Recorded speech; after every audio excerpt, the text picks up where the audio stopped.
Let's bring in former Trump White House staffer Gabrielle Cuccia and Walkaway campaign founder Brandon Straka. Thank you both for coming on. I want to play Brian Stelter, the guy at CNN, talking about the Colbert cancellation. And of course, it's got to be a little political. Watch. We are seeing Democratic senators jumping on this and demanding answers from CBS. Who would have thunk? We live in a world now, we live in an age where a late night comic losing his show becomes a political hot potato. But that's where we are. All political. It has nothing else to do with anything. It's always political. Brandon, your thoughts? Look, whatever it takes, and if Trump will sue ABC to get rid of Jimmy Kimmel next, I'm all for it. But no, I mean, look, what do you expect? These guys, for 4 years, all this guy did was go on TV, make jokes about Donald Trump, alienate the president, alienate his supporters, and alienate his audience, ultimately. Stephen Colbert's show is hemorrhaging $40 million a year, 15 million of which is going to Stephen Colbert. So I think they probably made the right decision to cancel the show.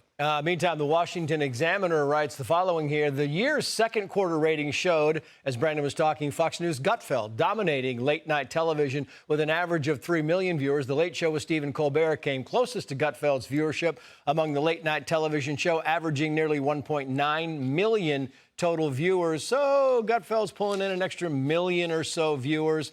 That's a big number, and it really does come down to money.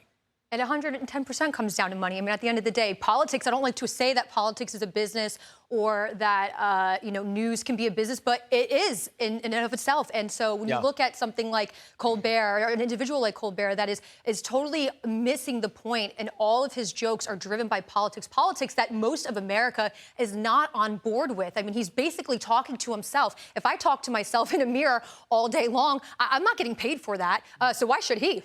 Yeah, it's a fair point. Meantime, over in CNN, they think that kids watching Sesame Street don't really care about politics. Watch.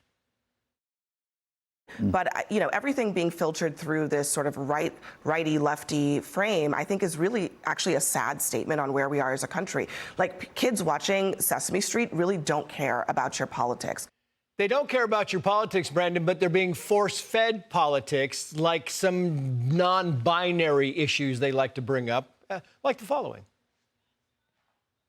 Alan Monster is wearing the latest in high monster fashion with a set of sleek horns, fluffy, fuzzy fur, all topped off with a monster honker.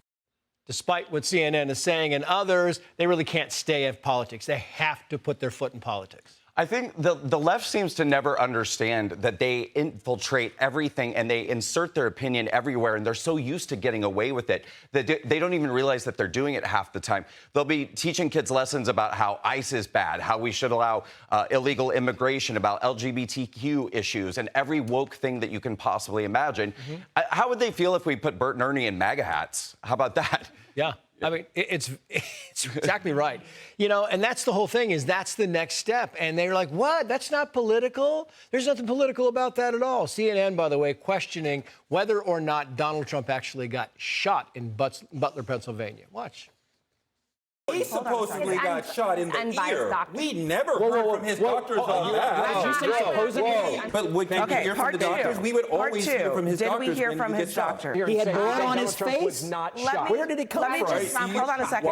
Thank you for being why I know you couldn't hear that, Gabrielle, but here's the thing. It reads, he supposedly got shot in the ear, the guest says. We never heard from his doctors about that. One, they did hear from the doctors. He told us they get shot in the ear. And Scott Jennings says, whoa, whoa, whoa. Did you say supposedly? That's what he said. It's unbelievable for us because we are normal individuals that saw exactly what happened live when there was that assault on President Trump, an attempted assassination attempt. But I do distinctly remember that CNN ran headlines saying that exact same thing, that he supposedly had gotten shot, that sources said that he had gotten shot, that he claimed that. Clearly, they weren't watching the live feed like all the other Americans were. And I'd like for them to take all of that energy and focus it into the individuals of their own party instead of just hemorrhaging on trying to continue covering a lie in their own fantasy land that the president wasn't, in fact, shot at. Yeah.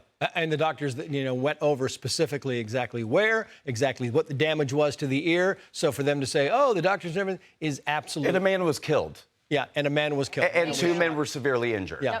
It's just, it's nonsense, but it kind of happens all the time. Gabrielle, Brandon, thank you both. Thank you. Hey, Sean Hannity here. Hey, click here to subscribe to Fox News YouTube page and catch our hottest interviews and most compelling analysis. You will not get it anywhere else.